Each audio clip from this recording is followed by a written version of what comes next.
Good Vach, everybody, and welcome to the weekly Shir of Inyonei Gul Mashiach, the largest Shir of Inyonei Gul Mashiach, English speaking in the world. Thanks to you and your participation, the Shir has grown from week to week, and I would like to say I welcome any feedback that you may have.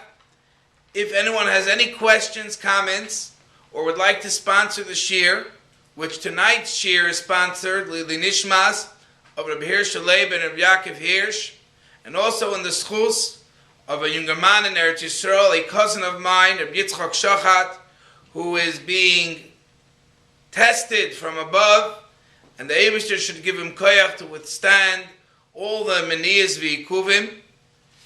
Welcome everybody. You can participate by emailing me at yeshivaslubavitch@gmail.com.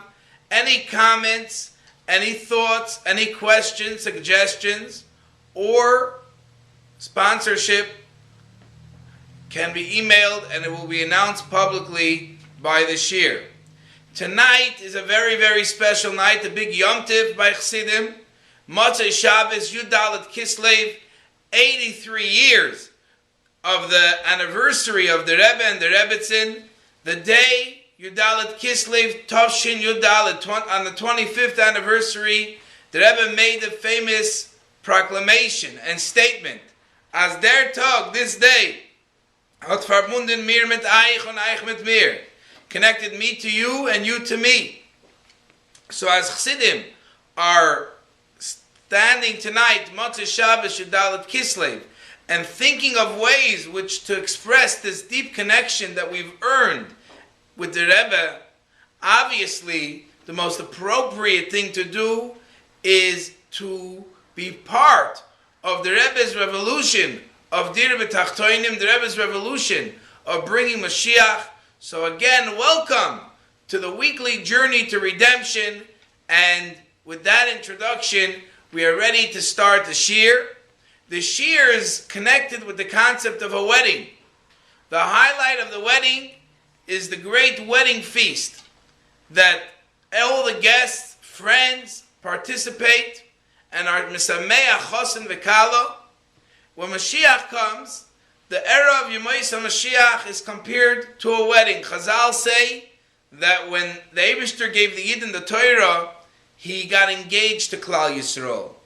But when Mashiach comes, he's going to get married to Klal Yisrael. The union of the Eibishter and Yidden, the connection will be complete, eternal and real, and for that there's going to be a big feast, which is known by everybody as the Suda of Shor Habor Livyasan, the meal of the great ox, the Shor Habor, and the Livyasan, the great fish. So tonight's topic is the background and the menu and the Hasidic perspective on this great meal of the Shor Habor and the Livyasan. Before we get into the menu and the details, it's important first to clarify a very, very basic point. When we say that there's going to be a meal, is that a metaphor for a more spiritual experience? Or will there actually be actual eating in the times of Yemois HaMashiach? It would seem that eating does not fit for Yemois HaMashiach. Yemois HaMashiach we look at as a very spiritual era, a spiritual time, a spiritual renaissance that will take over the world. So if that's the case, there seems to be no room for eating, a very mundane thing like eating. And that's why Chazal say in Brachas Daf Yud Zayin Amud Aleph, Olam Haba ein bo yachilo shtia. In the Yemois HaMashiach and Olam Haba, there will be no eating and drinking, because eating and drinking has no room in this spiritual era of Yemois HaMashiach and Olam Haba. So from that Gemara, it would seem that when we speak about this great meal, it's a metaphor, an analogy for some spiritual revelation that's going to be taking place at that time. However, most of the Mefarshim, the Ravid, and many others, if you look in the Marsha and Baba Basra, tell us very clearly that when we speak about the meal of the Shor Habor and the Livyasan, we are actually speaking about a physical meal. There will be eating, there will be drinking in Yemois HaMashiach. It's not an analogy and a spiritual parable for some experience that's going to be taking place. While each of the components of the meal do represent a spiritual aspect, like we will be explaining, there will actually be a physical meal. Now, how would that fit with this Gemara? If the Gemara says there will be no eating and drinking, how can we speak about a meal that will take place? Well, that the Rebbe gives a fascinating answer. If you open up the Igros Kodesh, Volume 2, Chelik Beis, page Samach Hey, 65, and the footnote 26, you're going to see a very fascinating answer given by the Rebbe. The Rebbe explains the following basic point. When Chazal say that when Mashiach comes there will be no eating and drinking, what they mean to say is that the reason why we eat and drink when Mashiach comes will be different than the eating and drinking that we do during the time of exile, the time of Golus. In the time of Golus, we eat to live. There's nothing spiritual about our eating. No one's thinking about any elevations that are taking place by our eating. We look at food like a car looks at gas. It's a tool to move on. It's a tool to drive. Without it, we would not exist. So the food is to keep the body going. It's a very physical thing. The body needs food, and we have to eat in order to live. When Mashiach comes, the body will be very self-sufficient. We will not be needing food in order to live. The body will be living on its own, because really inside the body is a tremendous koyach of Hashem. Chassidus tells us that the koyach ha'etzem is found in the guf gashmi, in the physical body of a Jew. That spiritual power will be revealed when Mashiach comes, and is going to give the body its own life source. To the extent that there are different Maimorah Chazal that say that the soul of a Jew, the neshama, will get its spiritual nourishment from where? From the body. Today the body gets its nourishment from the soul. But when Mashiach comes, the soul will be nourished from the body of the Jew. Therefore, we will not be needing the food in order to eat and drink in order to live. That's not the way it's going to be. So then why will we eat? Because there's, even in eating, there's a spiritual component. One might ask himself, why today do we eat? Doesn't it make sense that we should not need food? Aren't we higher than food? The human kingdom is higher than the animal kingdom and the plant kingdom. Yet, in order for the humans to live, we need plants, we need food, we need animals. And the answer is, like Chazal say, Ki lo yel alechem levada yichye adam, ki al moitzi pi Hashem yichye adam. There are spiritual sparks in the physical food, which that is the real nourishment. But today we don't focus on spiritual sparks, we focus on living. When Mashiach comes, all the spiritual aspects of eating, that is going to be the only reason why we are going to eat. The Rabbeinu Bechaya adds a very interesting point. He says we find in today's world that when you want to expand your mind, you have to be relaxed, you have to be well fed. You're not going to be able to really understand deep things if on a hungry stomach. As they say, the way to a man's heart and mind is through his stomach.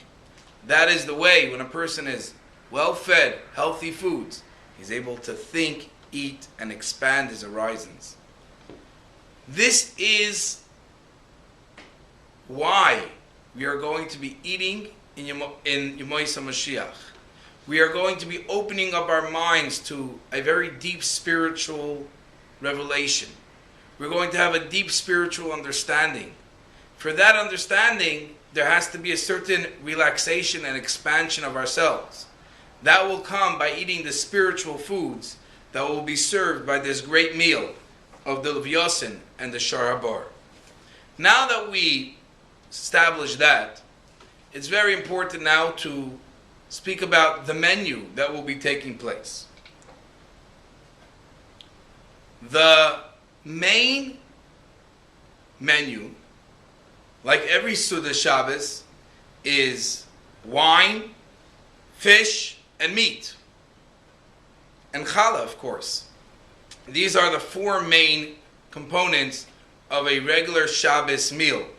Wine for Kiddush, challah to wash, fish to eat the first course, and it's a special skula to eat fish on Shabbos, and meat. All these four things are going to be eaten in this great meal. But each of these four things are going to be different than what we have now. Let's start with the wine. The wine for Kiddush is going to be a very unique wine. Chazal tell us that there's a special wine that Hashem has been saving from Sheishish Mei Bereshis. Ayim leirasa likim zulasecha. This wine has not been seen by anyone. It's called the Yayin HaMeshumar, the protected, guarded wine. This wine it's in the grapes of what Hashem created in the 6 days of creation. This special wine made from these very special grapes are going to be served for Kiddush and L'chaim, of course, in the Suda of the Shor Habor and the Livyasan. Challah, we're going to have a whole new type of challah. Chazal tell us, and this is brought down in the Sefer Asarim Memoris from the great Mikubal, the Ramami Panu. He says that when Mashiach comes, in this great meal, we are going to be eating not regular bread, but the man that the Eibishter served in the desert, that is going to be served to Klal Yisrael. And he says, instead of putting two challahs together and making a bracha moitzi lechem min haaretz, we're going to bring the man and we're going to make a bracha moitzi lechem min hashamayim, because this is heavenly bread. Now the main course, the fish and the meat, is going to be of a different quality that we've ever seen. Before we describe the delicious meal, let's describe a little bit the background to this meal. Chazal tell us like this, that many people, especially from people, they have a very difficult time. They see their neighbors watching shows, they see their neighbors eating all different types of foods, and they have a taiva to join. But of course, we stand strong and we break ourselves, and we do not go to these shows, and we not eat these foods. Hashem tells us those that held themselves back are going to see something amazing, a show that has never been shown before. And they're going to eat fish and meat that has never been served before. The Medrash Vayikro Rabba, Perek Yud Gimel, describes to us the scene. It says that Hashem's going to have the court open, and on one side of the arena is going to be this great whale, the Livyasan. On the other side of the arena is going to be the wild ox, the Shor Habor. And what's going to happen is they're going to square off against each other.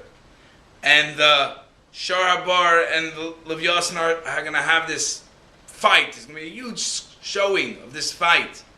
In the middle of this fight, the Shor Habor, the wild ox, is going to take its horns and gore the Livyasan. And the Livyasan is going to swing around its fins and tails, and it's going to slaughter, shecht, the Shor Habor. And from this fight is going to be served the delicacies. We're going to cook this special fish and the special meat. And it's brought down in Chazal that Moshe Rabbeinu is going to be preparing the great feast of the Shor Habor and the Livyasan, like he prepared a meal for his father-in-law Yisrael. And Malach Gavriel is going to be involved in this meal. And it's going to be served for all the tzaddikim. And the Rebbe tells us that Kol Yisrael yesh lam chelek leilam haba shnemer va'amech kulam tzaddikim. That means all the Yidden are going to have a chelek, a part in this meal. This meal is going to be open to the public for all Jewish people from all the ages. We're going to be part of this great meal. Together with this meal is also going to be served a special delicacy. Chazal tell us that at the beginning of creation there were really two Livyasans, the male and female. But Hashem killed the female because he said if these male and female Livyasan are going to get together, they're going to have children and they're going to have so many Livyasans that the world's not going to be able to handle. So Hashem killed the female Livyasan and is going to serve that also by the great meal. So we have the male Livyasan being served, the female Livyasan being served, the great Shor Habor, this great meat that's going to be served for everybody. And Chazal tell us that it's going to come the time of benching. And they're going to bring out this huge cup. It's going to hold 221 lug, which represent the level of erech hapayim. It's the same numerical value of the word erech. And everyone's going to wash their fingertips and their mouth for Mayim Achroinim. The Alter Rebbe writes that Mayim Achroinim will continue even in Yemois HaMoshiach. And then they're going to ask who's going to bench. They're going to offer Avram to bench, and he's going to say no. The Gemara Pesachim says he's going to say, I had a son Yishmael. They're going to offer Yitzchak to bench. He says no, I have a son Esav. And they're going to go from person to person until it's going to come to David HaMelech, like the Rebbe says, David Malka Mashiach. And he's going to pick up the cup and he's going to say, I will bench. Li avarech v'li noel avarech. And he's going to lead the benching of the Suda, Shor Habor, and the Livyasan. This is a basic physical description of the Suda. But as mentioned earlier, there is obviously a spiritual component. That spiritual component we will be explaining in next week's shir.